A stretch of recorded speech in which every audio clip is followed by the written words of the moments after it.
Hello hi welcome to Theejo family. நம்ம இன்றைக்கி பார்க்க போகிறது என்ன ரெசிபினா, எங்கள் வீட்டு ஸ்டைலில் மீன் குழம்பு எப்படி பண்ணலாம்னு பார்க்கலாம். இந்த மீன் குழம்புல நீங்கள் எந்த மீன் வேணாலும் போட்டு செய்யலாம், ரொம்ப ருசியாக இருக்கும். நான் எடுத்திருக்கிற மீன் வந்து பார்த்திங்கன்னா ஷீலா மீன், ஊலா மீன், சாலை மீன். வாங்க எப்படி செய்யலாம்னு பார்க்கலாம். சாலை மீன் போட்டு குழம்பு வச்சா நல்லாயிருக்கும், அதனால் அது எல்லா மீனுமே எடுத்துக்கிட்டேன். மற்ற 2 மீன்லேயே வந்து பார்த்திங்கன்னா மண்டை பகுதி மட்டும் குழம்புல போட்டு மற்றதெல்லாம் பொரிக்கிறதுக்கு வச்சுக்கிட்டாச்சு.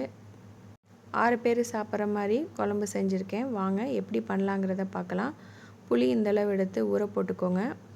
மீன் எல்லாத்தையும் எடுத்து கழுவி வச்சுக்கோங்க. இது ஷீலா மீன், அப்புறம் சாலை மீன், அப்புறமேல் வந்து ஊலா மீன் எல்லாமே சேர்த்து 1 கிலோ. எங்கள் ஊரில் அது ஊலான்னு தான் சொல்லுவாங்க. இது என்ன மீனுன்னு நீங்கள் கமெண்ட் பண்ணுங்கள். ஒரு 15 சின்ன வெங்காயம், ஒரு 3 தக்காளி, ஒரு 4-5 பச்சை மிளகா அதை சின்ன சின்னதாக நறுக்கி போட்டுக்கோங்க. ஒரு கைப்பிடி நிறைய தேங்காய் எடுத்து அதையும் அரைச்சி வச்சுக்கோங்க. வீட்டு மிளகாத்தூள் வந்து 3 ஸ்பூன் எடுத்துக்கிட்டேன். உங்களுக்கு வீட்டு மிளகாத்தூள் இல்லைன்னா கடை மிளகாத்தூள் வந்து ஒரு 3 ஸ்பூனு, மல்லித்தூள் வந்து ஒரு 4 ஸ்பூன் சேர்த்துக்கோங்க. தேவைக்கேற்ப உப்பு போட்டுக்கோங்க.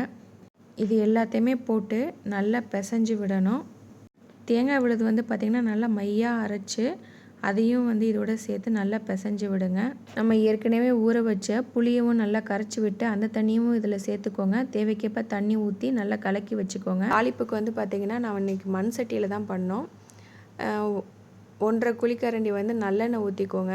எண்ணெய் நல்லா காஞ்சதும் 1 ஸ்பூன் வெந்தயம், 1 ஸ்பூன் சோம்பு, அது நல்லா பொரிஞ்சு வந்ததும் ஒரு 5-6 சின்ன வெங்காயத்தை சின்ன சின்னதாக நறுக்கி அதையும் போட்டு 7-8 பூண்டை தட்டி போட்டு கொஞ்சோண்டு கருவேப்பிலை போட்டு நல்லா ப்ரௌன் கலரில் வர வரைக்கும் நல்லா வதக்கி விடணும்.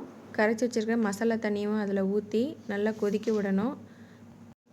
மசாலா வடை போன உடனே பெரிய மீனெல்லாம் ஃபஸ்ட்டே போட்டுருங்க. அது நல்லா வெந்ததுக்கப்புறம் சாலை மீன் போட்டு 2 கொதி விட்டு இறக்கிடுங்க. சாலை மீன் வந்து பார்த்திங்கன்னா சீக்கிரமாக வெந்துடும், அதனால தான் நம்ம லாஸ்ட்டில் சேர்க்குறோம். மல்லி இலை சேர்த்து ஆஃப் பண்ணிடுங்க. இந்த மீன் குழம்பு கண்டிப்பாக உங்கள் எல்லாத்துக்குமே ரொம்ப பிடிக்கும், அதனால் கண்டிப்பாக இதை செஞ்சு பாருங்கள். செஞ்சு பார்த்துட்டு எப்படி இருக்குன்னு கமெண்ட் பண்ணுங்கள். என்னோடய சேனல் பிடிச்சிருந்துச்சின்னா சப்ஸ்கிரைப் பண்ணுங்கள். தேங்க்ஸ் ஃபார் வாட்சிங். பாய்.